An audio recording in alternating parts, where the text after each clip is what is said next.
நம்ம எல்லாருமே chess game வந்து ஒன்ஸ் ஆச்சும் விளையாண்டுருப்போம். அந்த செஸ் கேம்ல வந்து நெறைய காயின்ஸ் இருக்கும். ஸோ ஒரு காயின்ஸ்க்கும் ஒரு ரூல்ஸ் இருக்கும். இதில வந்து நம்ம நைட் அப்படிங்கிற காயின் வந்து பார்த்தீங்கன்னா, எந்த டைரக்ஷன்ல வேணா மூவ் ஆயிக்கலாம்.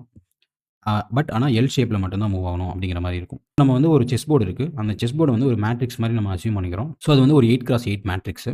ஸோ அதோட ஸ்டார்ட்டிங் பொசிஷன் வந்து 00ல ஸ்டார்ட் ஆகுது. அப்புறம் 7 வரைக்கும் நமக்கு வந்து அந்த மேட்ரிக்ஸ் இந்த மாரி இருக்கு.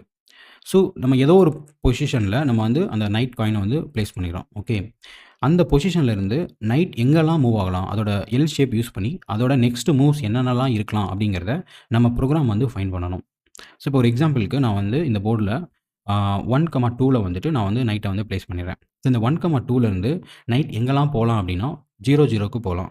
04க்கு போலாம். இல்ல 20க்கு போலாம். இல்ல 24க்கு போலாம். இல்ல 31க்கு போலாம். இல்ல 33க்கு போலாம். ஸோ டோட்டலா 6 மூவ்ஸ் வந்து இந்த பொசிஷன்ல இருந்து நைட்டால போக முடியும். நம்ம என்ன அஸ்யூம் பண்ணிக்கிறோம்னா, போர்ட்ல வேற எந்த ஒரு காயினுமே கிடையாது. ஒன்லி நைட் மட்டும் தான் இருக்கு.